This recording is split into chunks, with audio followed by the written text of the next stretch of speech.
Hai, Assalamualaikum warahmatullahi wabarakatuh dan salam sejahtera. Bismillahirrahmanirrahim. Rabbi israhli sadri wa yassirli amri wahlul 'uqdatam min lisani yafqahu qawli. Amma ba'd.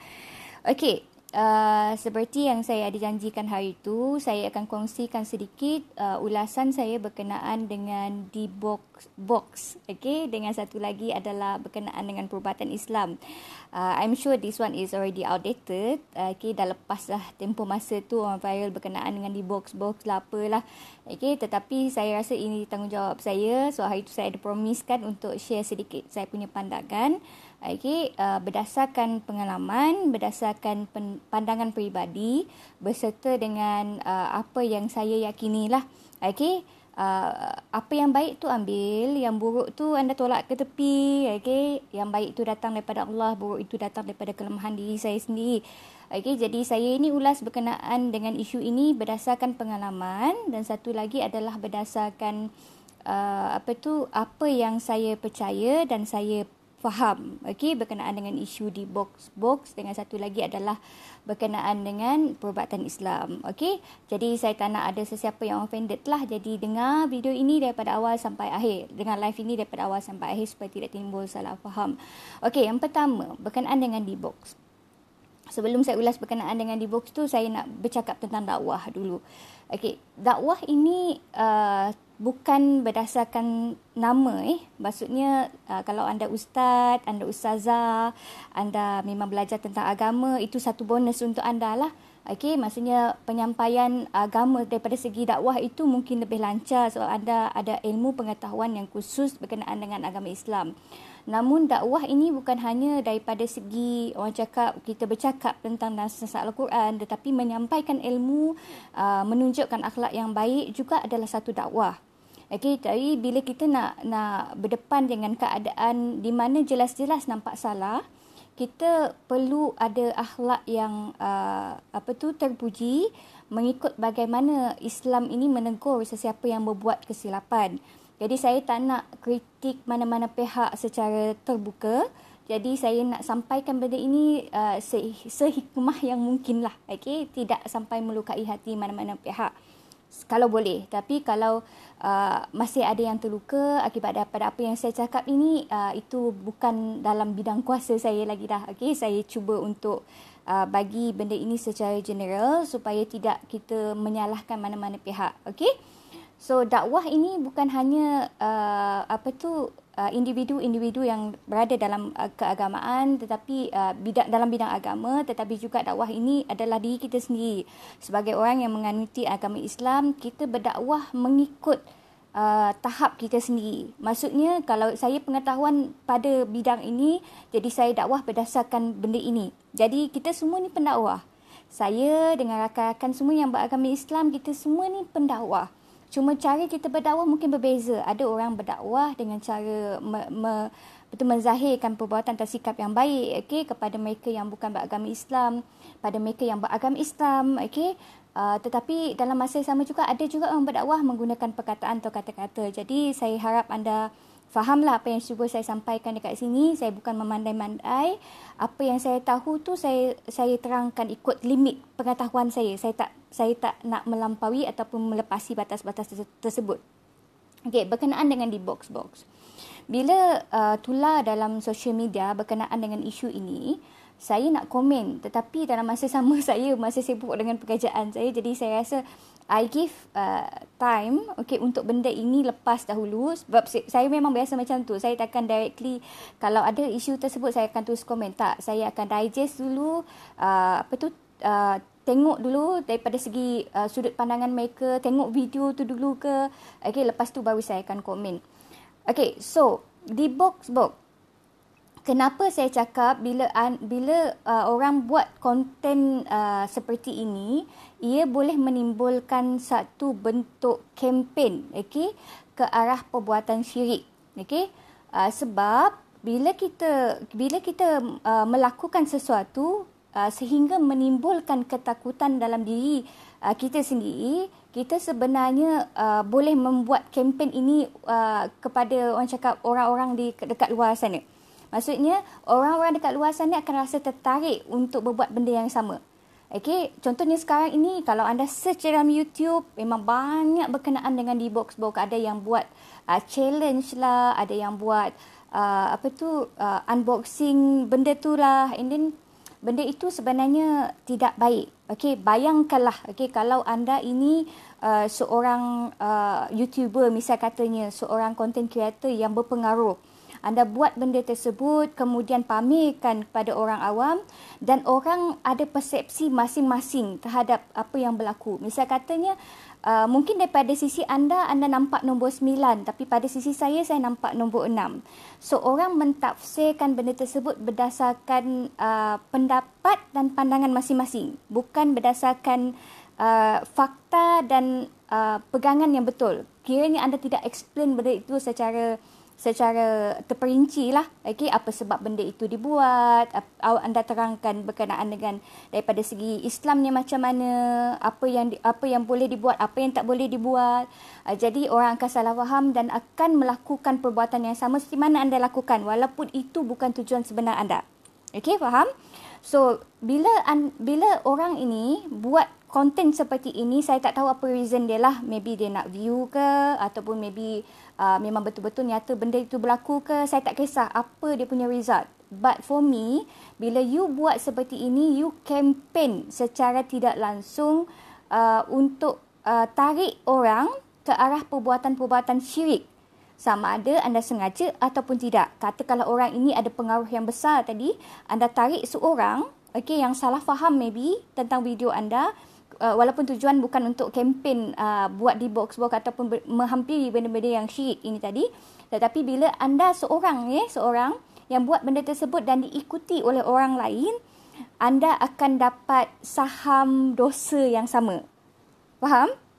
Okay. So, pada saya, perbuatan mengambil ataupun membeli, purchase di box itu pun sudah cukup menjelaskan kita ini tengah menyihir diri kita sendiri. Kita tengah memberi sihir kepada diri kita.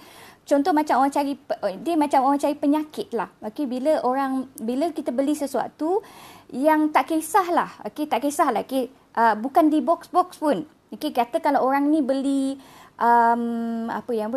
dia beli pensel. Tetapi dia percaya pensel ini boleh mengeluarkan satu elemen, misalnya hantu ke apa ke.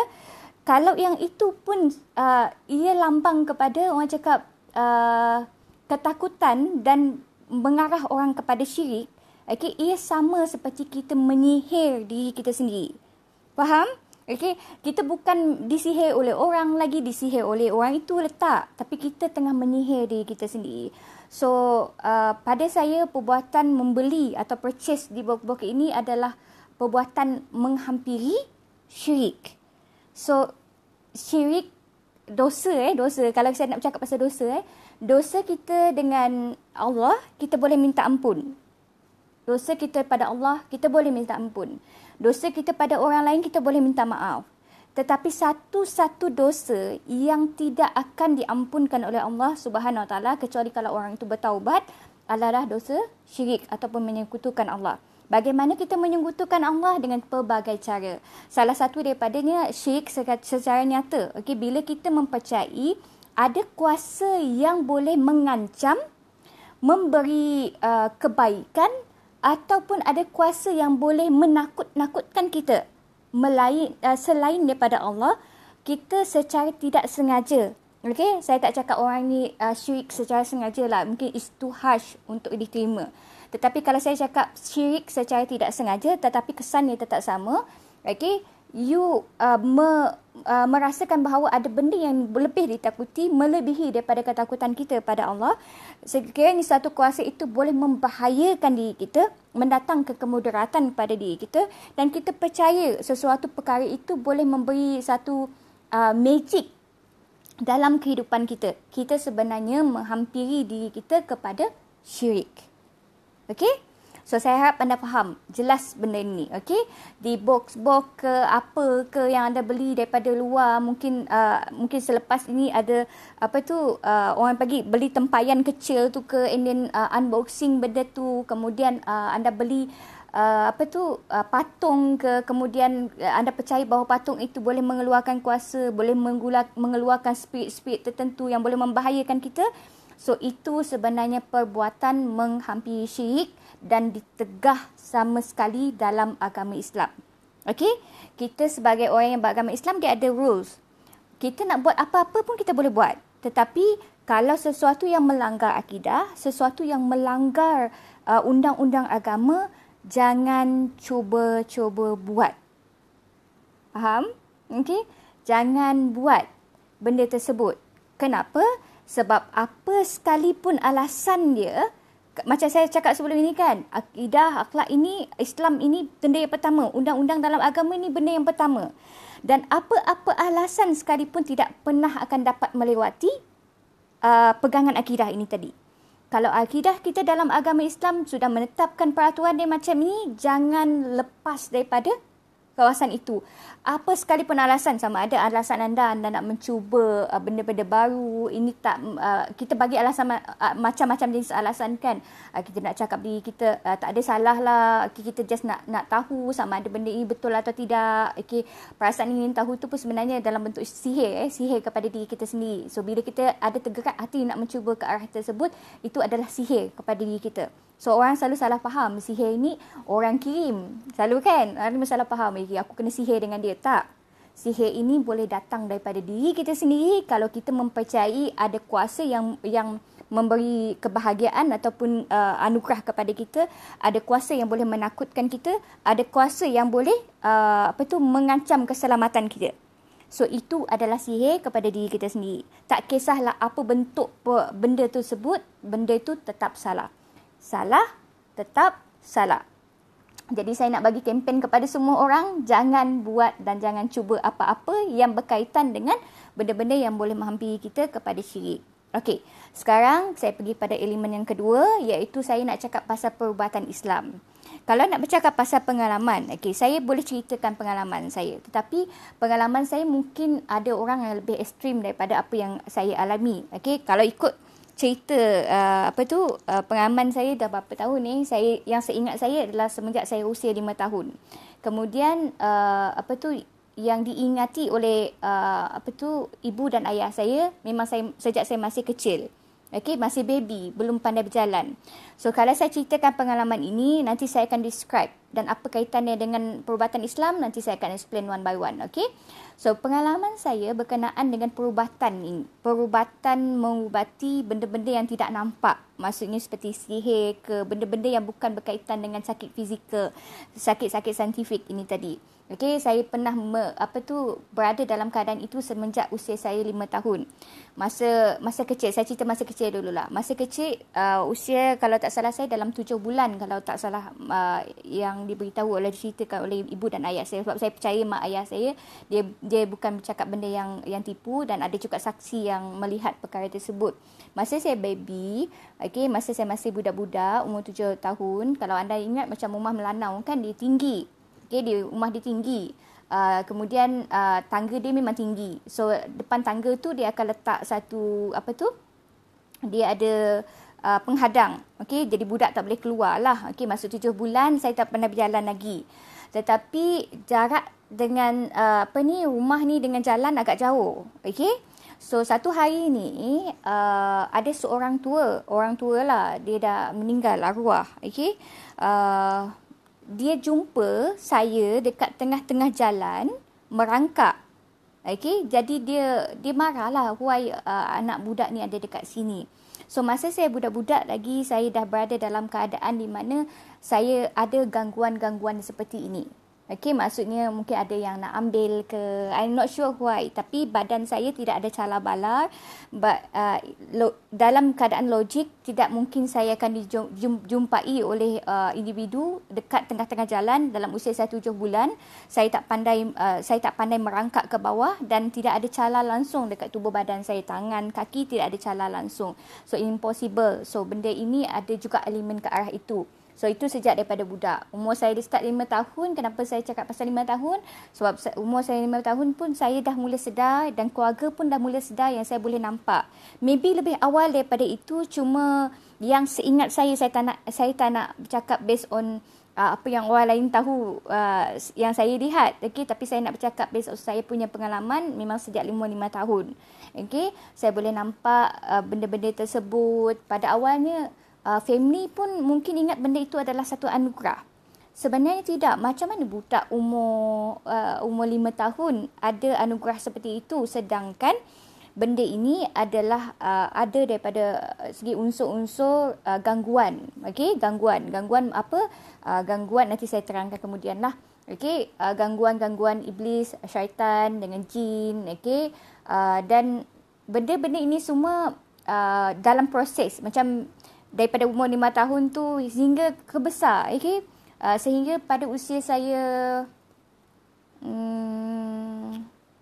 30, yang mana mistaken 30 tahun, barulah saya sedar bahawa apa yang saya alami bila saya nampak sesuatu tu macam dah tak ada efek kepada saya.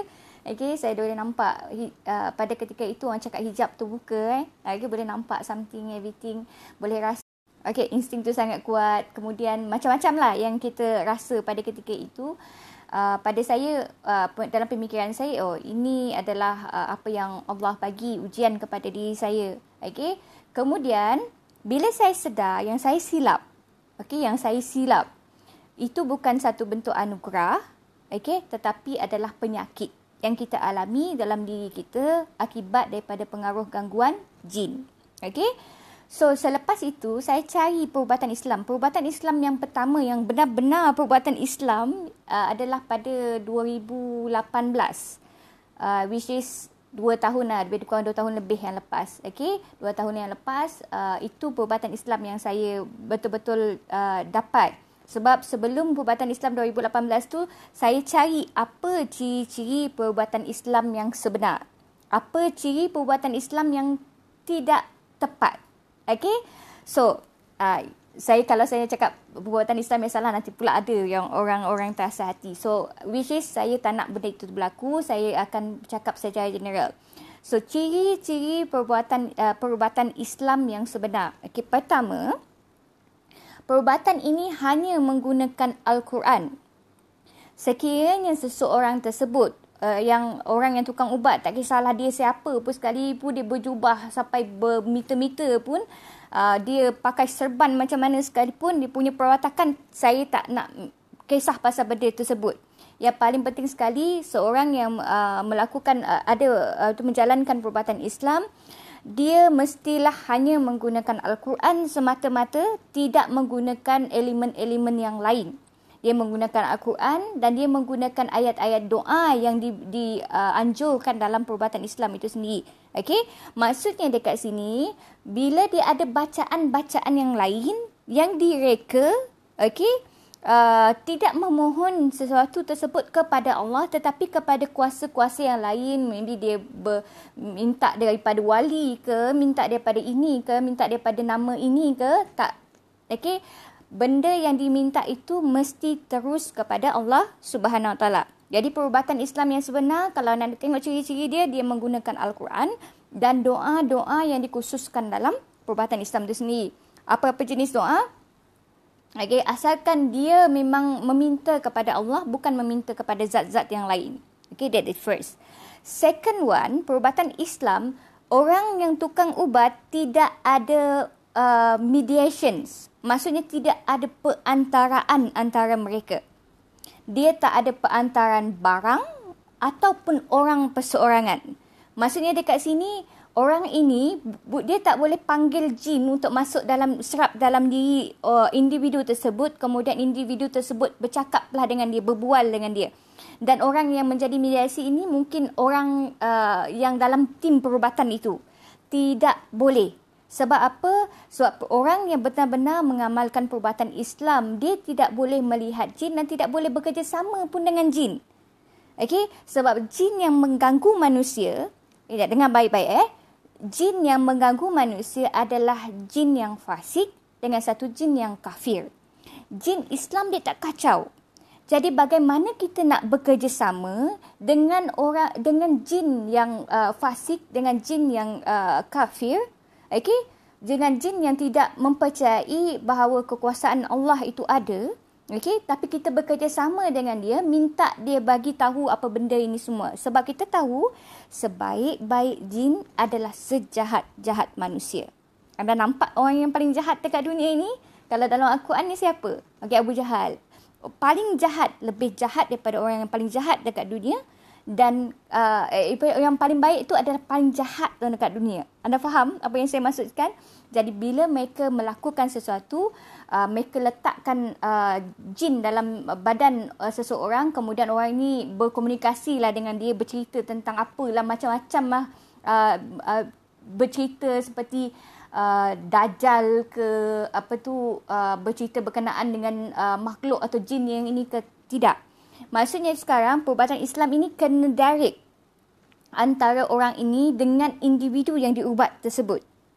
Dan orang yang ada menjalankan perubatan Islam, dia tidak akan boleh melihat benda tersebut.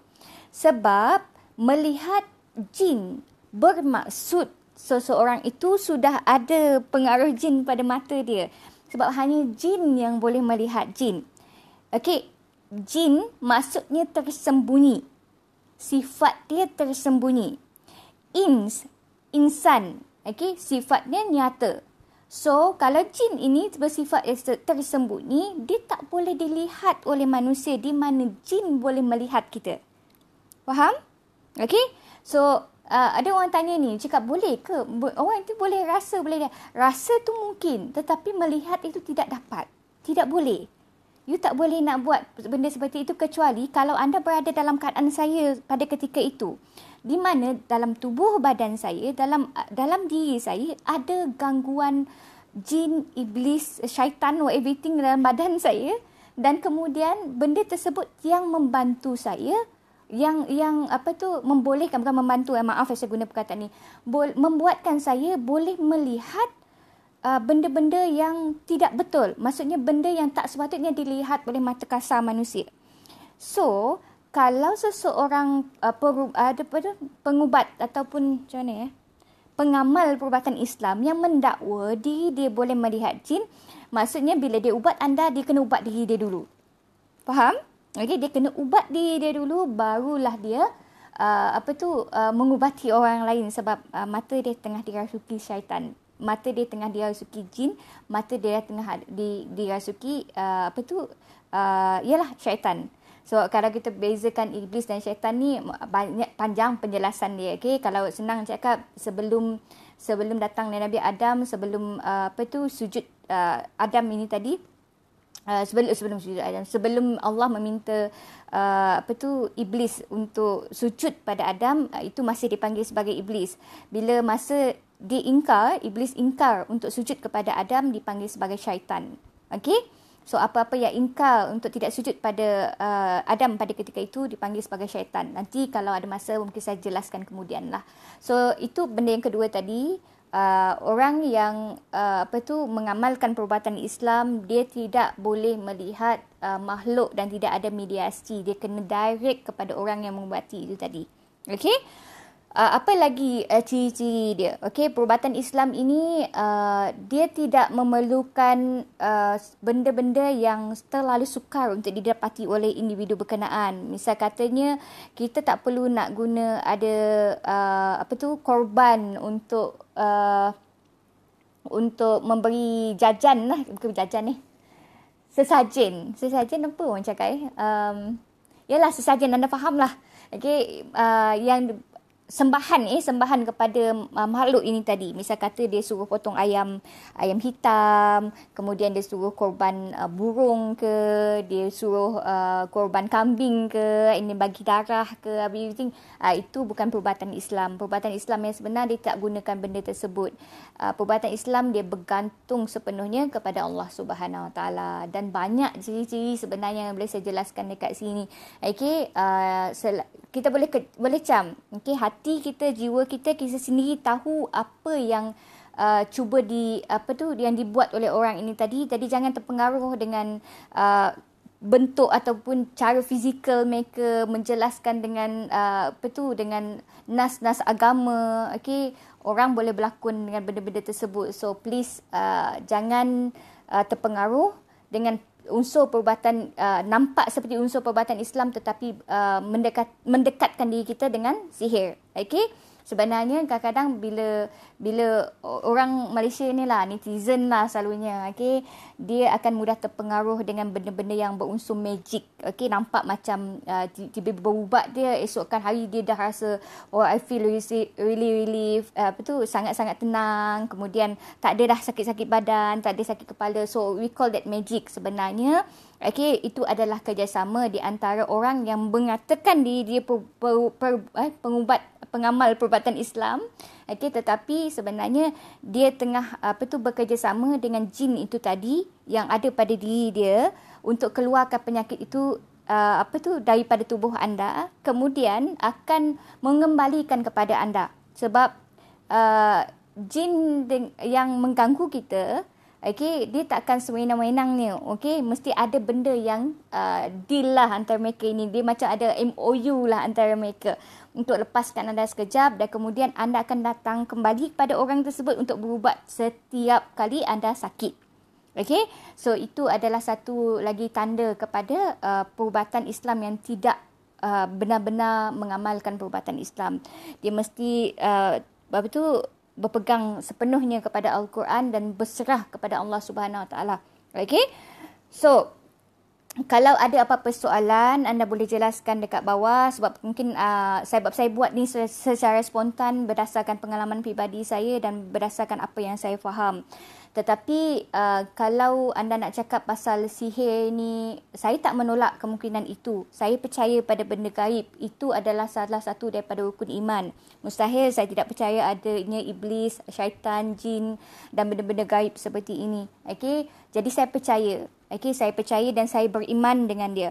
Cuma dalam masa ini saya rasa kita perlu bersikap berhati-hatilah dengan beberapa unsur yang mungkin boleh mengheret kita ke arah syirik dalam keadaan yang tidak sengaja. So ada soalan apa-apa, anda boleh komen dekat bawah ataupun anda boleh PM saya sendiri. InsyaAllah kalau ada masa saya akan reply. I hope that siapa nama dia? Prince Smith saya harap dia akan sihat.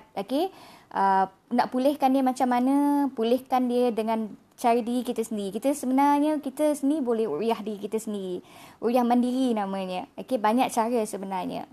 Dekatkan diri dengan Allah. Perbanyakkan solat sunat, solat tahajud, solat duha, solat hajat, kita solat.